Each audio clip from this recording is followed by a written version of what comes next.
To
the Nightingale. Now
Nightingale, health is a state of being well and using every power of the individual processes to the fullest extent. These are four aspects or dimensions emerge: A. Physical, B. Mental, C. Social and spiritual. Physical well-being means having the physical strength, endurance, and energy to work towards your goals. Mental well-being is ability to cope with the world in a way that brings you satisfaction. Social well-being means development of relationships with others, both with people in your immediate surroundings and with the larger community through cultural, spiritual, and political activities. Health is not a condition, it is an adjustment. It is not a state, but a process. The process adapts the individual not only to our physical, but also our social, environments. President's Commission on Health Need of U.S. According to the ANA, health is a dynamic state of being in which the developmental and behavior potential of an individual is realized to the fullest extent possible. Most individuals define health as the following: being free of symptoms of disease and pain as much as possible. Being able to be active and able to do what they want or must do. Being in good spirits most of the time. Concepts of health. The new concepts are bound to emerge based on new patterns of thought. The changing concept of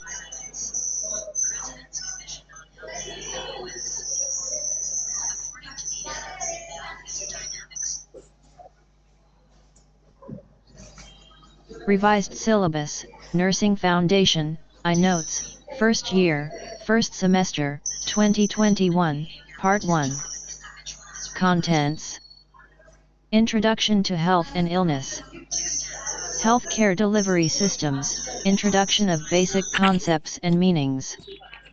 History of Nursing and Nursing as a Profession. Communication and Nurse-Patient Relationship. Documentation and Reporting. Vital Signs. Equipment and Linen. Introduction to Infection Control in Clinical Setting Infection. Comfort, Rest, and Sleep and Pain. Promoting Safety in Healthcare Environment. Hospital Admission and Discharge. Mobility and Immobility. Patient Education. First Aid. Unit 1 Introduction to Health and Illness. Concept of Health, Definition, WHO, Dimensions. Health definition.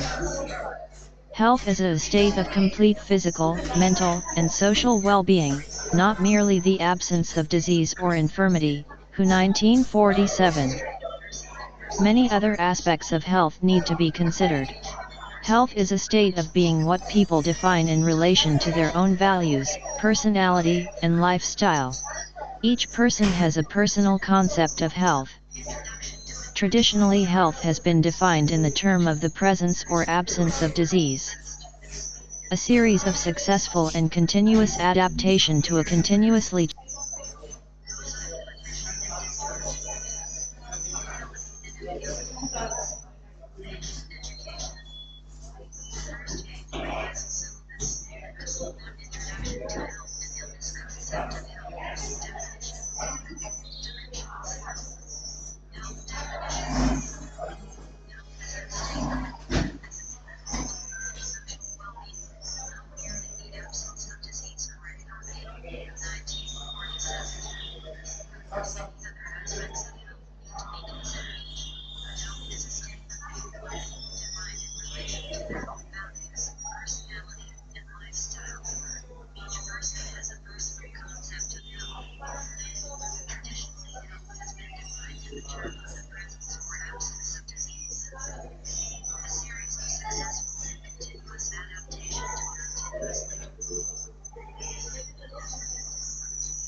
Developmental, and spiritual needs. Holistic model is a synthesis of biomedical and ecological model and psychosocial concept. It recognizes the strength of social, economic, political, and environmental influence on health. It has been defined as unified or multidimensional process involving the well-being of the whole person in the context of his environment.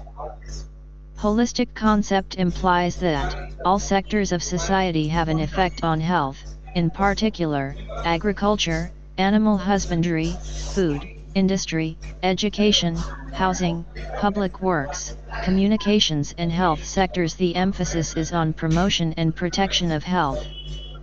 Maslow's hierarchy of needs. Introduction. Proposed by Abraham Maslow in his 1943 paper A Theory of Human Motivation. Maslow's hierarchy of needs is a motivational theory that argues that while people aim to meet basic needs, they seek to meet successively higher needs in the form of a hierarchy. Maslow's theory has been applied in nursing to guide the prioritization of patient care needs. It is often represented as a pyramid with 5 levels of needs. Maslow's hierarchy of needs. Maslow's hierarchy of needs is based on the theory that one level of needs must be met before moving on to the next step. Self-actualization, e.g. morality, creativity, problem-solving. Esteem, e.g. confidence, self-esteem, achievement, respect. Belongingness, e.g. love, friendship, intimacy, family. Safety, e.g. security of environment, employment, resources, health, property. Physiological, e.g. air, food, water, sex, sleep, other factors towards homeostasis. Assumptions. Maslow's theory maintains that a person does not feel a higher need until the needs of the current level have been satisfied. B and D needs. Deficiency or deprivation needs. The first 4 levels are considered deficiency or deprivation needs, D needs, in that their lack of satisfaction causes a deficiency that motivates people to meet these needs. Growth needs or B needs or being needs. The needs Maslow believed to be higher, healthier, and more likely to emerge in self-actualizing people were being needs, or B needs. Growth needs are the highest level, which is self-actualization, or the self-fulfillment. Maslow suggested that only 2% of the people in the world achieve self-actualization. E.g. Abraham Lincoln, Thomas Jefferson, Albert Einstein, Eleanor Roosevelt. Self-actualized people were reality and problem-centered. They enjoyed being by themselves, and having deeper relationships with a few people instead of more shallow relations with many people. They tended to be spontaneous and simple. Application in nursing. Maslow's hierarchy of needs is a useful organizational framework that can be applied to the various nursing models for assessment of a patient's strengths, limitations, and need for nursing interventions. Smeltzer S.C., Bear B.G., 2004. Health-Illness Continuum. Health. World Health Organization, WHO, defines health as a state of complete physical, mental, and social well-being, not merely the absence of disease or infirmity. Illness. It is a state in which a person's physical, emotional, intellectual, social, or spiritual functioning is diminished or impaired. Health, illness continuum. Health is a dynamic state that fluctuates as a person adapts to changes in the internal and external environments to maintain a state of well-being. As health and illness are relative qualities existing in varying degrees, it is more accurate to consider health and illness in terms of a scale or continuum, rather than an absolute state. Variables influencing health beliefs and practices. Internal variables. Developmental stage. A person's thought and behavior patterns change throughout life. Intellectual background, knowledge about body functions and illnesses, educational background, and past experiences, all influence the health beliefs and practice of patients. Emotional and spiritual factors. The patient's degree of calm or stress can influence health beliefs and practices. Spiritual beliefs also influence whether and how a patient seeks or avoids healthy behavior. External variables. Family practices, the way that patients' families use health care services, their perceptions of the seriousness of diseases and their preventative care behaviors can influence the health beliefs and practice. Socioeconomic factors. Social relationships, economic level and psychosocial factors influence health beliefs and practice. Cultural background, it influences beliefs, values, and customs. It influences the approach to the health care system, personal health practices and nurse-patient relationship. Factors affecting a patient's health status. Smoking, nutrition, alcohol use, habituating drug use, driving, exercise, sexuality and contraceptive use, family relationships, risk factor modification, coping and adaptation, impact of illness on patient and family, impact of illness on patient. Short-term and minor illnesses evoke few behavioral changes in the functioning of the patient or family. Severe illness can lead to more extensive emotional and behavioral changes such as anxiety, shock, denial, anger, and withdrawal. Impact on family roles. When an illness occurs, the role of patients and family may change. This change may be subtle and short-term or drastic and long-term. The patient and family require specific counseling and guidance to assist them in coping with the role changes during illness. Health-illness continuum model. Factors influencing health. Physical dimension. Genetic makeup, age, developmental level, race, and sex are all part of an individual's physical dimension and strongly influence health status and health practices. Examples. The toddler just learning to walk is prone to fail and injure himself. The young woman who has a family history of breast cancer and diabetes and therefore is at a higher risk to develop these conditions. Emotional dimension.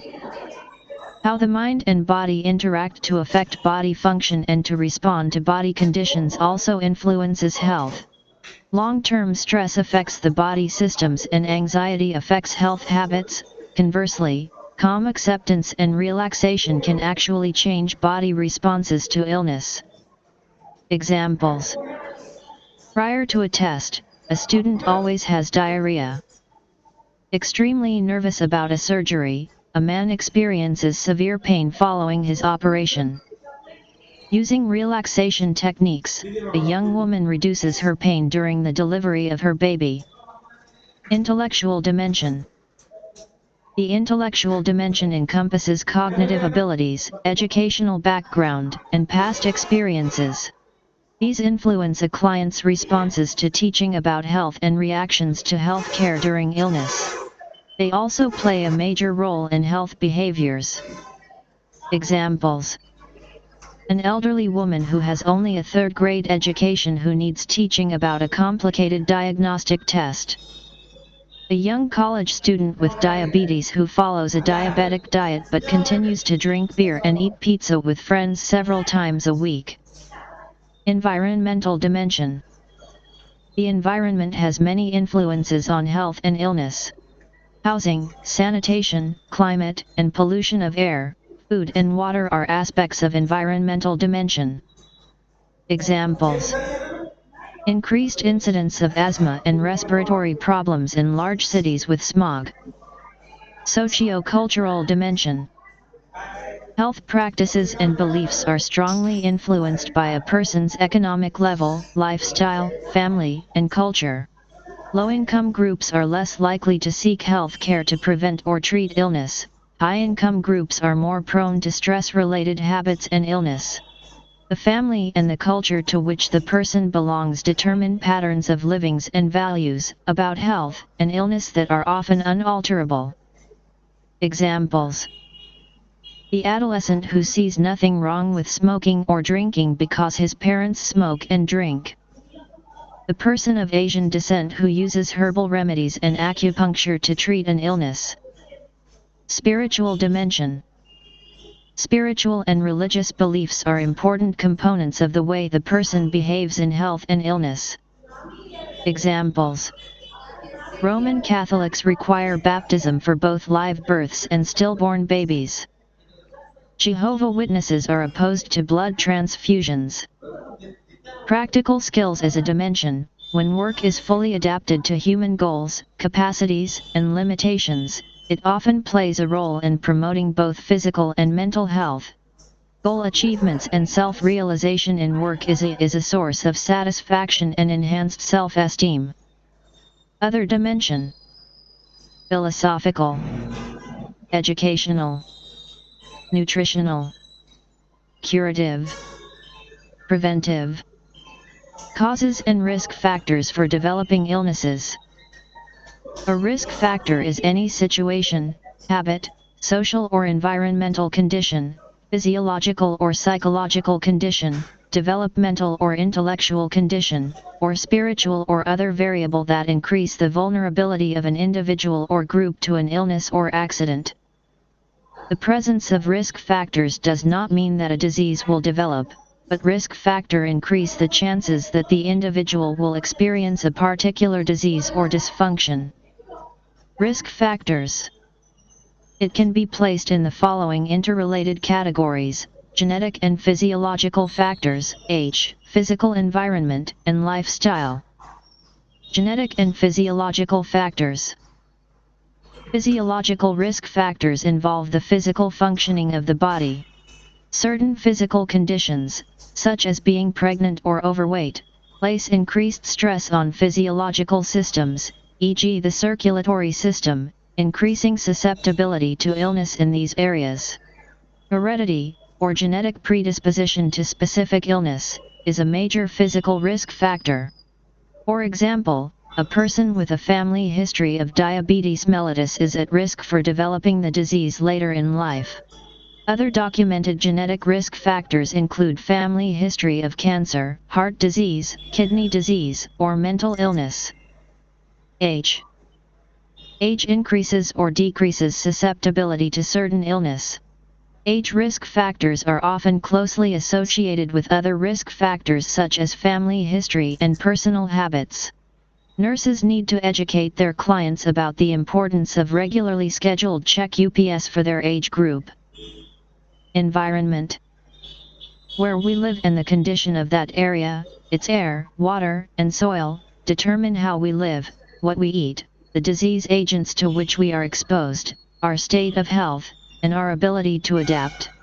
The physical environment in which a person works or lives can increase the likelihood that certain illness will occur. Nursing assessments extend from the individual to the family and the community in which they live. Lifestyle.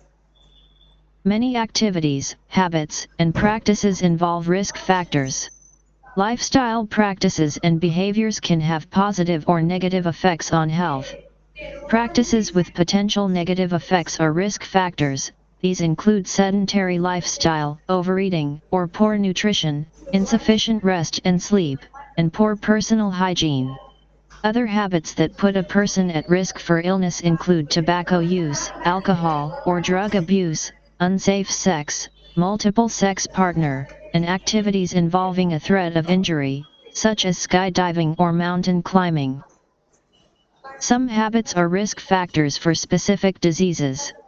Nurses can educate their clients and the public on wellness-promoting lifestyle behaviors. Care must be taken, however, not to blame clients for their illness. Stress can be a lifestyle risk factor if it is severe or prolonged, or if the person is unable to cope with life events adequately. Stress can threaten mental health, emotional stress, as well as physical well-being, physiological stress. Stress may also interfere with health promotion activities and the ability to implement needed lifestyle modifications. Emotional stressors may result from life visualizing those areas in their life that can be modified or even eliminated to promote wellness and prevent illness. Illness types, illness behavior.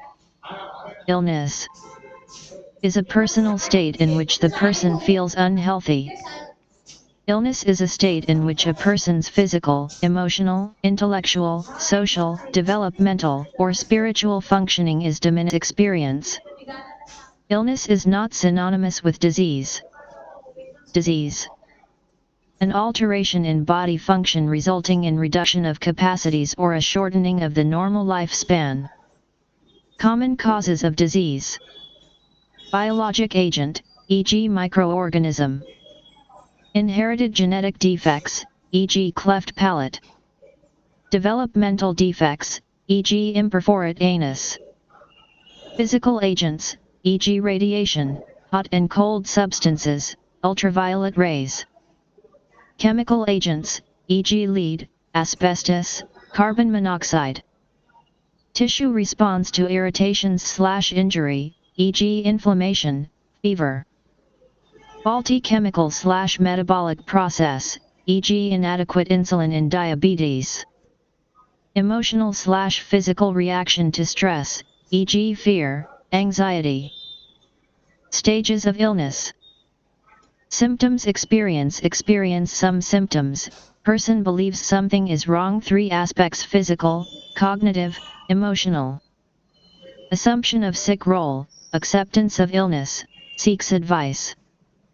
Medical care: contact seeks advice to professionals for validation of real illness, explanation of symptoms, reassurance, or predictive outcome.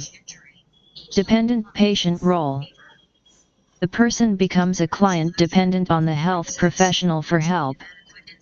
Accepts/rejects health professionals' suggestions. Becomes more passive and accepting. Recovery/rehabilitation. Gives up the sick role and returns to former roles and functions. Risk factors of a disease. Genetic and physiological factors. For example, a person with a family history of diabetes mellitus is at risk in developing the disease later in life. Age. Age increases and decreases susceptibility. Risk of heart diseases increases with age for both sexes. Environment. The physical environment in which a person works or lives can increase the likelihood that certain illnesses will occur.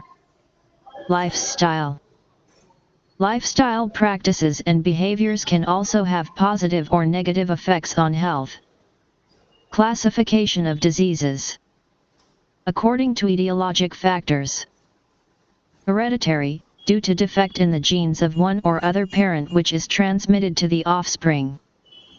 Congenital, due to a defect in the development, hereditary factors, or prenatal infection. Metabolic, due to disturbances or abnormality in the intricate processes of metabolism. Deficiency, results from inadequate intake or absorption of essential dietary factor.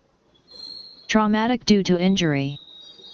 Allergic, due to abnormal response of the body to chemical and protein substances or to physical stimuli. Neoplastic, due to abnormal or uncontrolled growth of cell. Idiopathic, causes unknown, self-originated, of spontaneous origin. Degenerative results from the degenerative changes that occur in the tissue and organs. Iatrogenic, result from the treatment of the disease. According to duration or onset. Acute illness. An acute illness usually has a short duration and is severe. Signs and symptoms appear abruptly, intense and often subside after a relatively short period. Chronic illness. Chronic illness usually longer than 6 months, and can also affect functioning in any dimension. The client may fluctuate between maximal functioning and serious relapses and may be life-threatening. It is characterized by remission. Remission periods during which the disease is controlled and symptoms are not obvious. Exacerbations. The disease becomes more active given again at a future time, with recurrence of pronounced symptoms. Subacute. Symptoms are pronounced but more prolonged than the acute disease.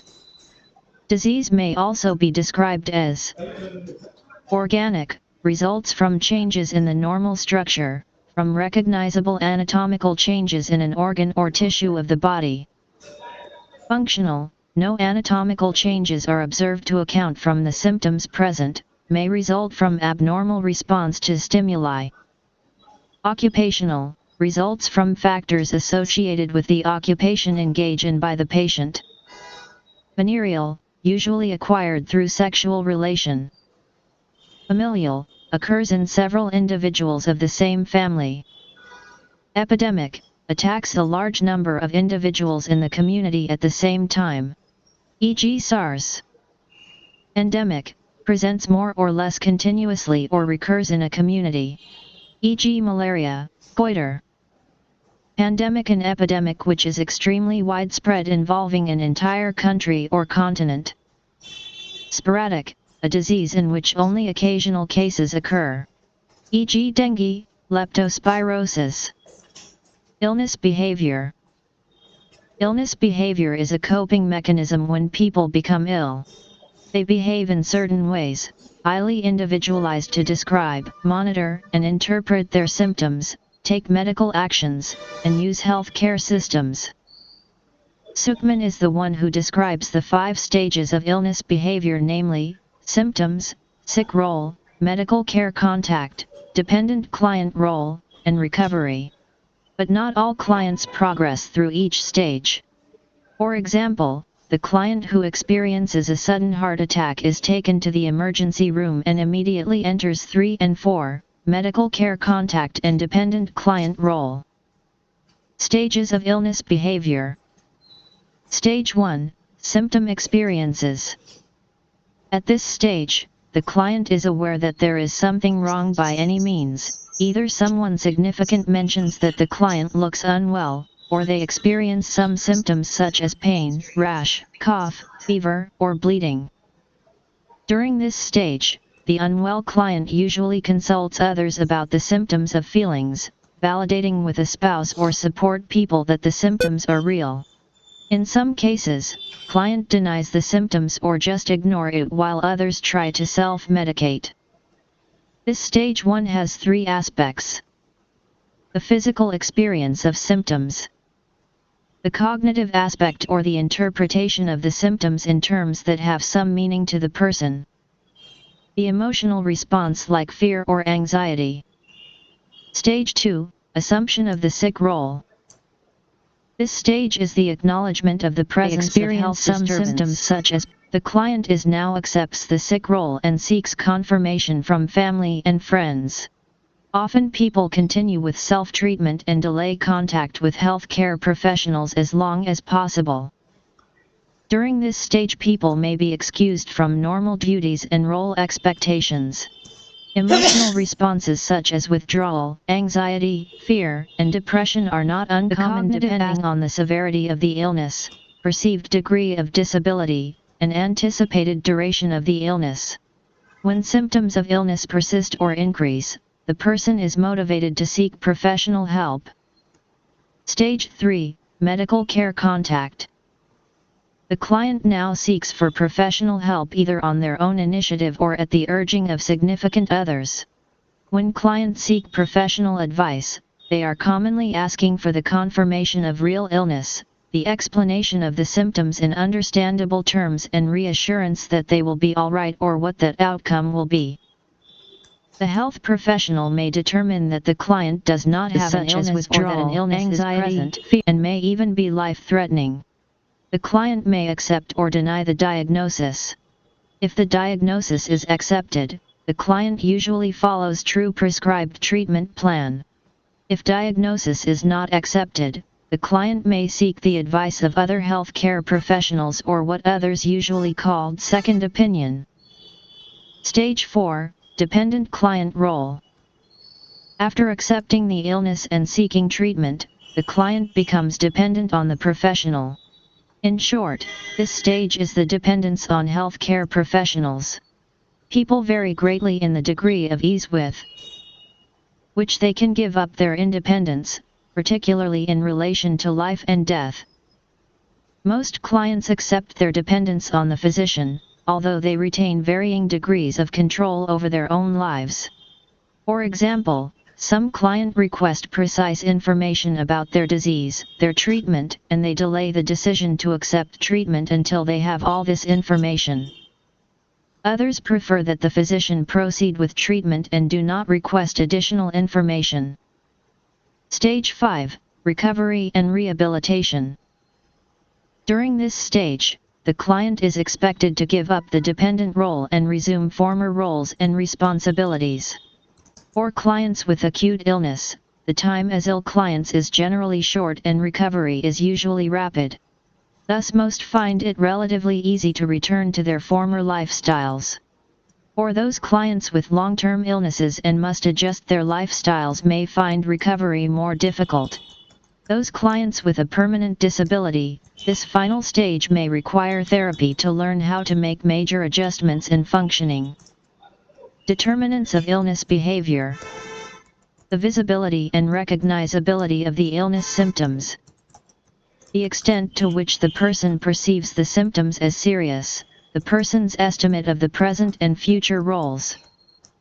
The person's information, knowledge, and cultural assumption and understanding realized to the perceived symptoms.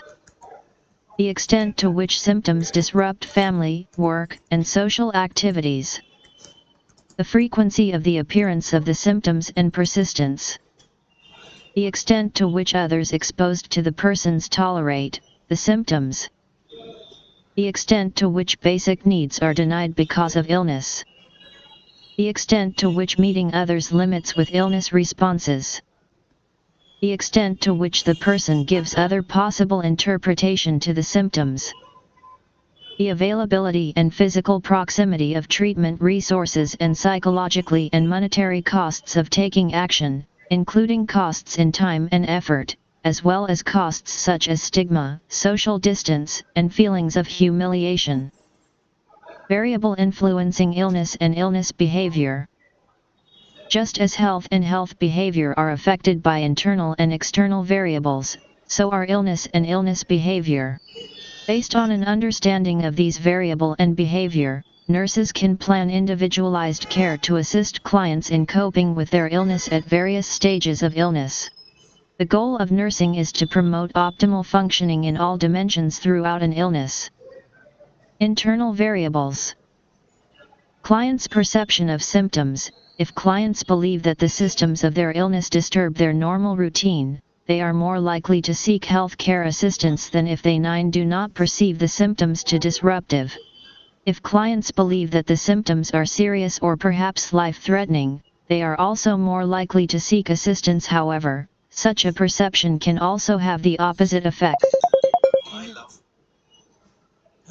React by denying it, and not seek medical assistance. The nature of illness. The nature of illness, either acute or chronic, can also affect a client's illness behavior. Clients with acute illness are likely to seek health care and comply readily with therapy. On the other hand, a client with a chronic illness, in which the symptoms may be cured, but only partially relieved, may be motivated to comply with the therapy plan. Chronically ill clients may become less actively involved in their care, may experience greater frustration, and may comply less readily with care. Because nurses generally spend more time than other healthcare professionals with chronically ill clients, they are in the unique position of being able to assist these clients in overcoming problems related to illness behavior. Clients' coping skills as well as his or her focus of control, are other external variables that affect the way the client behaves when ill. External variables. External variables influencing a client's illness behavior include visibility of symptoms, social group, cultural background, economic variables, accessibility of the healthcare system, social support. The visibility of the symptoms of an illness can affect body image and illness behavior. A client with a visible symptom may be more likely to seek assistance than a client without such a visible symptom. Clients' social groups may assist them in recognizing the threat of illness or support the denial of potential illness. Families, friends, and co-workers all may influence clients' illness behavior. Clients often react positively to social support while practicing positive health behaviors. A person's culture and ethnic background teaches the person how to be healthy, how to recognize illness, and how to be ill. The effects of disease and its interpretation vary according to cultural circumstances. Ethnic differences can influence decisions about health care and the use of diagnostic and health care services. Dietary practice among ethnic groups, occupations held by the certain cultural groups, and cultural beliefs are other factors that contribute to illness and the distribution of disease. Economic variables influence the way a client reacts to illness.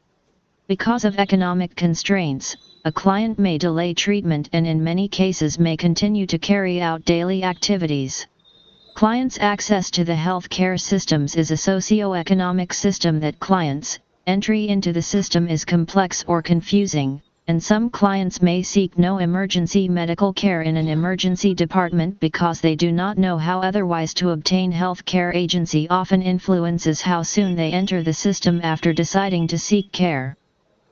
Impact of illness on patient and family. Illness is never an isolated life event. The client and family must deal with changes resulting from illness and treatment. Each client responds uniquely to illness, and therefore nursing intervention must be individual. Behavior and emotional changes. People react differently to illness or the threat of illness. Individual behavioral and emotional reactions depend on the nature of the illness, the client's attitude towards it, the reaction of others to it, and the variables of illness behavior. Short-term, non-life-threatening illness evokes few behavioral changes in the functioning of the client or family. Severe illness, particularly one that is life-threatening, can lead to more extensive emotional and behavioral changes, such as anxiety, shock, denial, anger, and withdrawal. These are common responses to the stress of illness. The nurse can develop interventions to assist the client and the family in coping with and adapting to this stress because the stressor itself cannot usually be changed. Impact on body image. Body image is the subjective concept of physical appearance. Some illness result in changes in physical appearance, and clients and families react differently to these changes. Reactions of clients and families to changes in body image depend on the type of changes, their adaptive capacity, the rate at which changes takes place, and the support services available. When a change in body image occurs, such as results from a leg amputation, the clients generally adjust in the following phases: shock, withdrawal, acknowledgement, acceptance, and rehabilitation. Impact on self-concept. Self-concept is a mental self-image of strength and weakness in all aspects of personality. Self-concept depends in part on body image and roles but also includes other aspects of psychology and spirituality. The impact of illness on the self-concepts of 10 clients and family members may be more complex and less readily observed than role changes. Self-concept is important in relationship with other family members. A client whose self-concept changes because of illness may no longer meet family expectations, leading to tension or conflict. As a result, family members may change their interactions with the client. In the course of providing care, a nurse is able to observe changes in the client's self-concept, or in the self-concepts of family members, and develop a care plan to help them adjust to the changes resulting from the illness. Impact on family roles. People have many roles in life, such as wage earner, decision maker, professional, child, sibling, or parent. When an illness occurs, parents and children try to adapt to major changes resulting from a family member's illness. Role reversal is common. If a parent of an adult becomes ill and cannot carry out usual activities, the adult child often assumes many of the parent's responsibilities and in essence becomes a parent to the parent. Such a reversal of the usual situation can lead to stress, conflicting responsibilities for the adult child, or direct conflict over decision-making. Such a change may be subtle and short-term or drastic and long-term. An individual and family generally adjust more easily to subtle, short-term changes. In most cases, they know that the role change is only temporary and will not require prolonged adjustment process similar to the grief process. The client and family often require specific counseling and guidance to assist them coping with the role changes.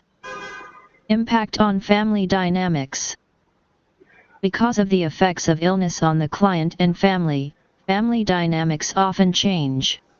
Family dynamics is the process by which the family functions, makes decisions, gives support to individual members, and copes with everyday changes and challenges.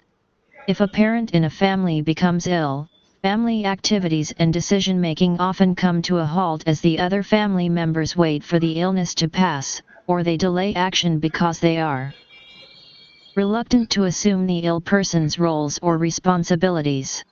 Because of the effects of illness, family dynamics. Unit 2 Healthcare Delivery Systems, Introduction of Basic Concepts and Meanings. Levels of illness prevention, primary, health promotion, secondary and tertiary. 3 levels of health promotion/disease prevention. Levels of prevention. Prevention, as it relates to health, is really about avoiding disease before it starts. It has been defined as the plans for, and the measures taken, to prevent the onset of a disease or other health problem before the occurrence of the undesirable health event. There are 3 distinct levels of prevention. Primary prevention: those preventive measures that prevent the onset of illness or injury before the disease process begins. Examples include immunization and taking regular exercise. Secondary prevention: those preventive measures that lead to early diagnosis and prompt treatment of a disease, illness, or injury to prevent more severe problems developing. Here health educators such as health extension practitioners can help individuals acquire the skills of detecting diseases in their early stages. Examples include screening for high blood pressure and breast self-examination. Tertiary prevention: those preventive measures aimed at rehabilitation following significant illness. At this level, health services workers can work to retrain, re-educate and rehabilitate people who have already developed an impairment or disability. Read the list of the 3 levels of prevention again. Think about your experience of health education, whether as an educator or recipient of health education. How do you think health education can help with the prevention of disease? Do you think it will operate at all these levels? Note an example of possible health education interventions at each level where you think health education can be applied. Health education can be applied at all 3 levels of disease prevention and can be of great help in maximizing the gains from preventive behavior. For example, at the primary prevention level, you could educate people to practice some of the preventive behaviors, such as having a balanced diet so that they can protect themselves from developing diseases in the future. At the secondary level, you could educate people to visit their local health center when they experience symptoms of illness, such as fever, so they can get early treatment for their health problems. At the tertiary level, you could educate people to take their medication appropriately and find ways of working towards rehabilitation from significant illness or disability. Levels of care: primary, secondary, and tertiary. Medical professionals frequently talk about levels of care. They're divided into the categories of primary care, secondary care, tertiary care, and quaternary care. Each level is related to the complexity of the medical cases being treated as well as the skills and specialties of the providers. Primary healthcare. Primary healthcare denotes the first level of contact between individuals and families with the health system. According to Alma Ata Declaration of 1978, primary health care was to serve the community it served. It included care for mother and child, which included family planning, immunization, prevention of locally endemic diseases, treatment of common diseases or injuries, provision of essential facilities, health education, provision of food and nutrition, and adequate supply of safe drinking water. In India, primary health care is provided through a network of sub-centers and primary health centers in rural areas, whereas in urban areas, it is provided through health posts and family welfare centers. The sub-center consists of one auxiliary nurse midwife and multipurpose health worker and serves a population of 5,000 in plains and 3,000 persons in hilly and tribal areas.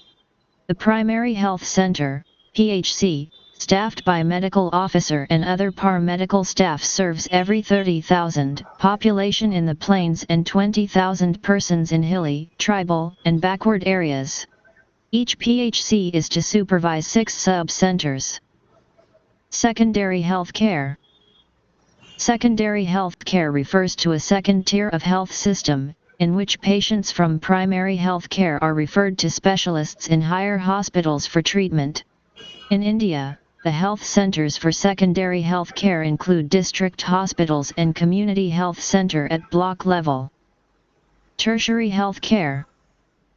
Tertiary health care refers to a third level of health system, in which specialized consultative care is provided, usually on referral from primary and secondary medical care. Specialized intensive care units, advanced diagnostic support services, and specialized medical personnel on the key features of tertiary health care. In India, under public health system, tertiary care service is provided by medical colleges and advanced medical research institutes. Quaternary care. Quaternary care is considered to be an extension of tertiary care. It is even more specialized and highly unusual. Because it is so specific, not every hospital or medical center offers quaternary care. Some may only offer quaternary care for particular medical conditions or systems of the body. Types of healthcare agencies/services: hospitals, clinics, hospice, rehabilitation centers, extended care facilities. Types of healthcare agencies. Healthcare is provided in various settings. Outpatient services: patients who don't require hospitalization can receive health care in a clinic. An outpatient setting is designed to be convenient and easily accessible to the patient. Hospital settings: to get the material, outpatient services are generally directed at primary and secondary health centers. Clinics. Clinics involve a department in a hospital where patients not requiring hospitalization receive medical care. Institutions. Hospitals. Hospital have been the major agency of healthcare system.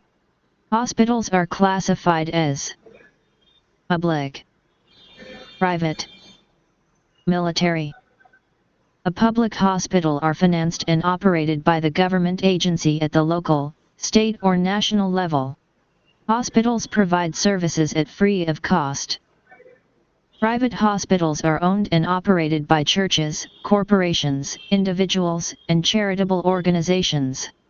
Private hospitals are operated on a for-profit basis.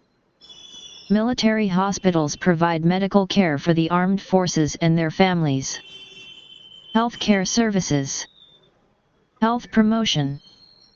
Prenatal classes. Nutrition counseling.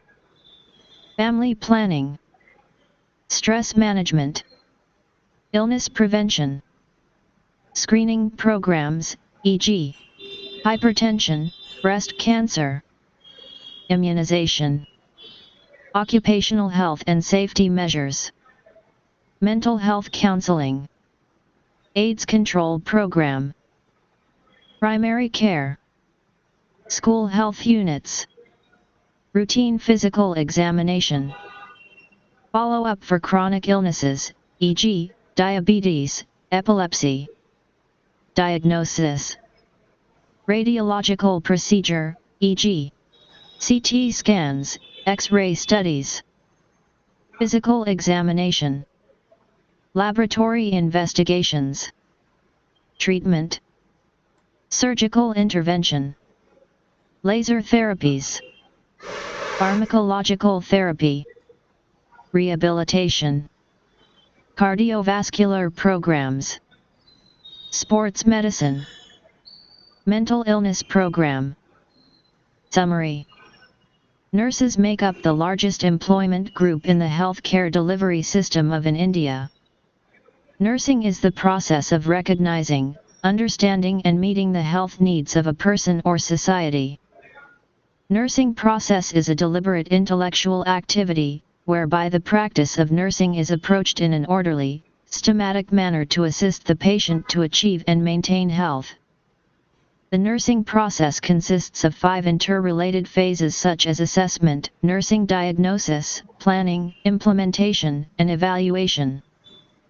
Health is a state of physical, mental, and social well-being, not merely the absence of disease or infirmity. Illness is a state in which a person's physical, emotional, intellectual, social, or spiritual functioning is diminished or impaired. Internal variables such as developmental stage, intellectual background, and emotional and spiritual factors influence the health beliefs and practices of individuals.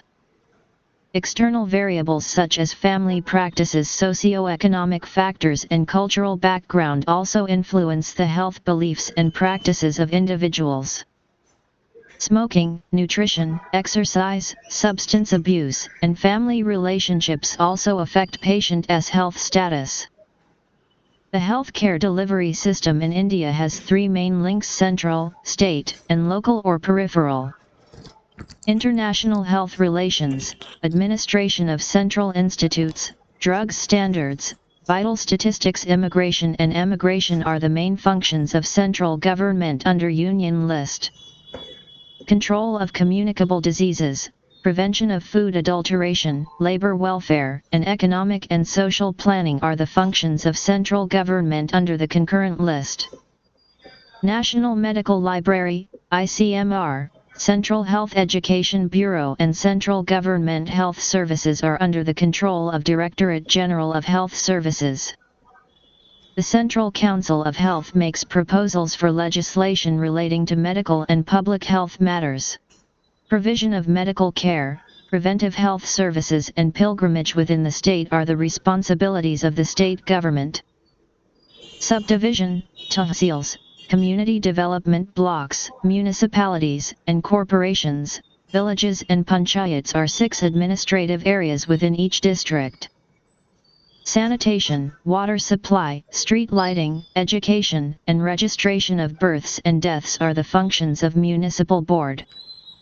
The Panchayat Raj is a 3-tier structure of rural local, self-government in India.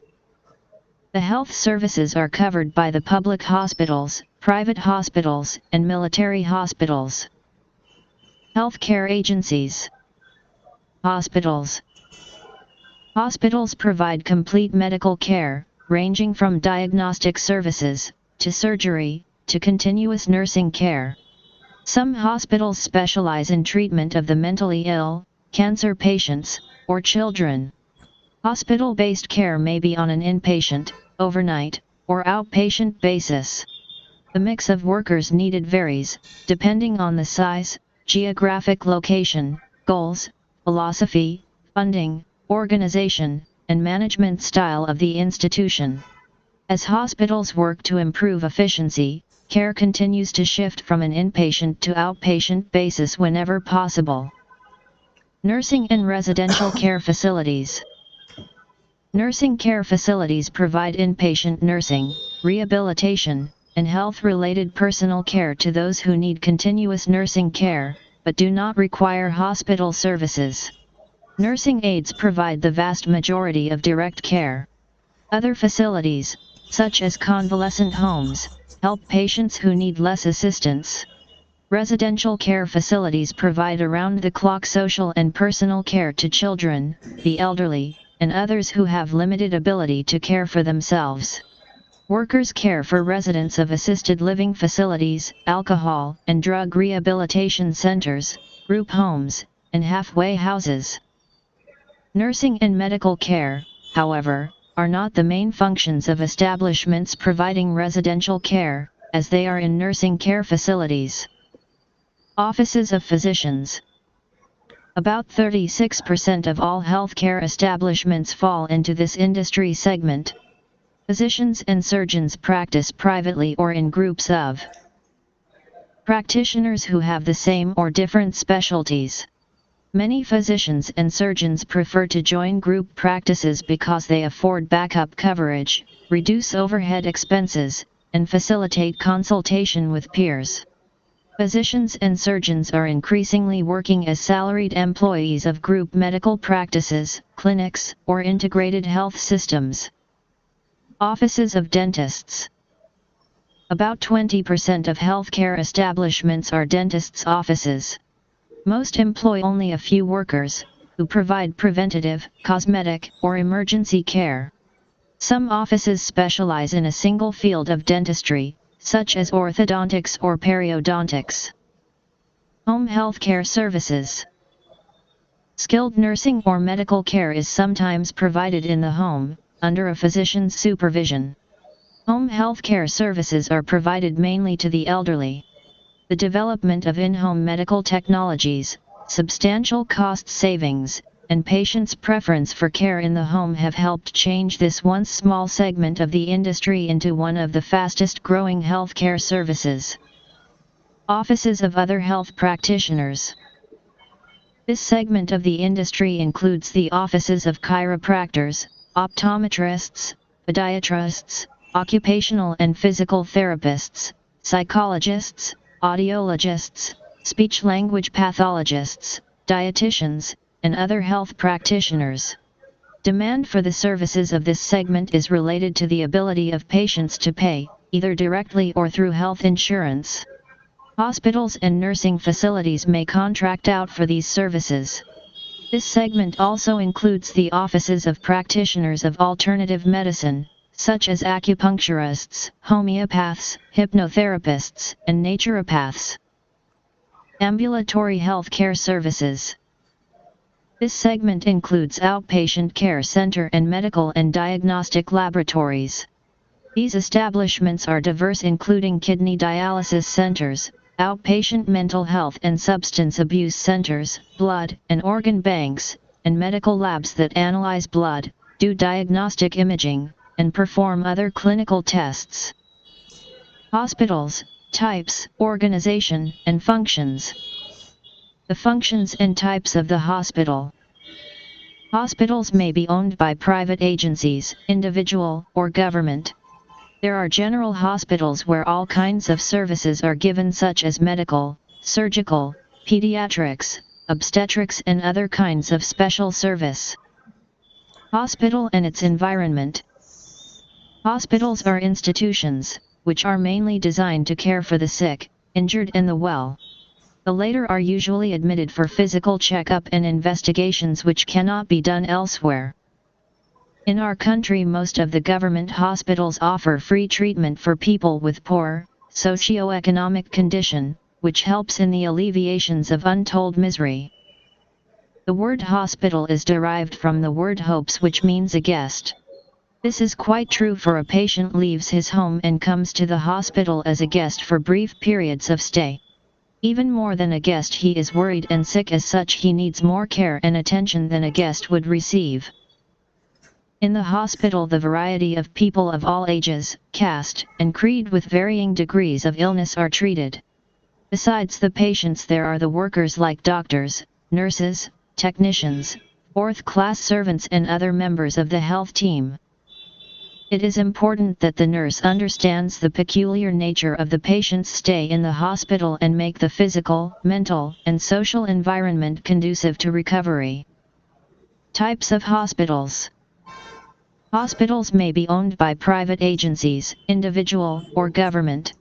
There are general hospitals where all kinds of services are given, such as medical, surgical, pediatrics, obstetrics and other kinds of special service. Some hospitals give only one particular type of service according to sex, age and nature of illness. For example, they may be women's, children's, and mental hospitals, psychiatric hospital. The functions of the hospital. The main aim of a hospital is patient care and comfort, and the nurse has much to contribute in not only doing her functions, but also in coordinating the activities of the health team. Besides the basic functions of a hospital, such as care of the sick and injured, diagnosis, treatment and rehabilitative services, many undertake education of doctors, nurses, technicians, etc., as an added function. Some hospitals do research work. There are various departments in a hospital like medical, nursing, pharmacy, and dietary. Every hospital and its departments have own policies and rules, which govern their various activities. The nurse should acquaint herself with the policies and interpret those connected with the patient's admission, treatment, and discharge to the patient's relatives in a simple language. They must be careful and get the guidance of seniors when dealing with accident patients and other patients with legal implications, medical legal. Investigation, diagnosis, and care of the sick and injured. According to the condition of the patient, they are examined or the necessary investigations are done in the outpatient department for the diagnosis. Then they are treated either as an outpatient or inpatient. Health supervision and prevention of disease. In the outpatient departments, provisions are available for the routine health examinations and supervision of antenatal and postnatal mothers, health supervision and immunization of sick and healthy children, and other services to persons in normal conditions. Hospitals prevent the spread of disease with communicable disease and help to raise the standard of health in the community by health education. Education of medical workers. Doctors, nurses, dietitians, social workers, physical therapists, technicians, hospital administrators and other medical and paramedical people are taught within the hospital and much of what they must learn in order to practice their professions. Medical research. For medical workers, opportunities for investigations by laboratory facilities, trained personnels, patients, and accumulation of records which are not available elsewhere. This research is thought to be such an important factor in the successful practice of medicine and the advancement of medical science. Rehabilitation. Rehabilitation is an essential aspect of all health care, and it is one of the functions of hospital. Special units have been established in hospitals to help persons with physical disabilities that keep them moving freely in their environment. They admit both inpatients and outpatients in the unit. Initially, rehabilitation focuses on preventing complications, and later, services begin towards maximizing the functioning and increasing the level of independence of the client. Such an effective rehabilitation involves the client, family, and the whole healthcare team, which is only possible in a hospital.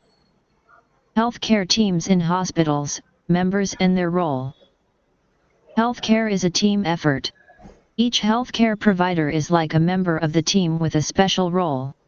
Some team members are doctors or technicians who help diagnose disease. Others are experts who treat disease or care for patients' physical and emotional needs. Physician, A physician is a professional who has earned a degree of Doctor of Medicine. Work with them to identify the best resources for the client. Work with them to identify the best resources for the client. Chaplain. Chaplains offer spiritual support and guidance to clients and their families. The client may request to chaplain about his spiritual need, or the nurse may refer the client chaplain. Nurses. In the hospital there is a nursing team for the care of patients. The team leader will be the nursing superintendent. She will delegate her responsibilities to the head nurses, who are the team leaders of each ward. She is responsible for assigning duties to the other members of the team in the ward for the care of patients there. Non-professional workers. These are also required to be considered, such as clerks, attendees, cleaners, etc., to meet the needs of the clients and family in the hospital. Role of doctor. Doctors can take medical histories, update charts and patient information to show current findings and treatments, order tests for nurses or other healthcare staff to perform, review test results to identify any abnormal findings, recommend and design a plan of treatment, address concerns or answer questions that patients have about their health and well-being. Help patients take care of their health by discussing such topics as proper nutrition and hygiene. Diagnose and treat injuries or illnesses. Some doctors, like surgeons, can operate on patients to treat injuries. Go to a doctor for an initial examination, a diagnosis, and prescribed treatment plan. A doctor will gather a full understanding of your condition and prescribe the treatment options he or she thinks will be most effective in managing your disease. A doctor will monitor you throughout your treatment to make sure your condition improves. A doctor may perform treatment, or he or she may delegate that to a registered nurse. It is a doctor's responsibility to make sure you are receiving the treatment and care that is most effective for you. Role of registered nurse. Registered nurses can provide and coordinate patient care, record patients' medical histories and symptoms, administer patients' medicines and treatments, set up plans for patients' care or contribute to existing plans, observe patients and record observations, consult and collaborate with doctors and other members of the healthcare team, operate and monitor medical equipment, help perform diagnostic tests and analyze the results, educate patients and the public about health conditions, provide advice and emotional support to patients and their family members. It is likely that the majority of your time accessing healthcare from a professional will be spent with a registered nurse. Go to an RN for any questions or concerns you have about your treatment, symptoms, side effects, or anything else. A nurse will work with you to ensure that you can access the necessary care. Registered nurses communicate all information they gather with the rest of the healthcare team and act as your voice. It is their job to not only be responsible for the delivery of your care, but to ensure you are well informed, able to access your treatment, and emotionally equipped to deal with your disease. Role of APRN. An APRN is an advanced practice registered nurse. This can include nurse midwives and nurse anesthetists, but it is likely you will encounter APRNs in the form of nurse practitioners, NPs. Nurse practitioners coordinate patient care, provide primary and specialty health care, take and record patients' medical histories and symptoms, perform physical exams and observe patients, create plans for patients' care or contribute to existing plans, perform and order diagnostic tests, operate and monitor and treatments, consult with doctors and other healthcare professionals, as needed, counsel how to stay healthy or manage their illness, conduct research. Nurse practitioner instead of or in addition to a doctor treats you.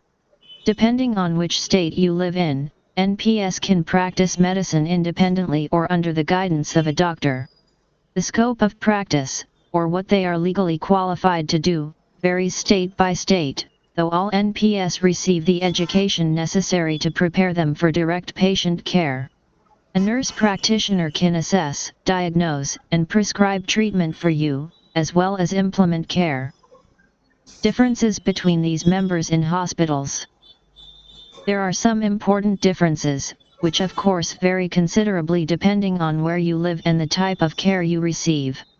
There are some commonalities, regardless of whether you go to an academic institution such as University of Pennsylvania Medical Center or a rural private practice.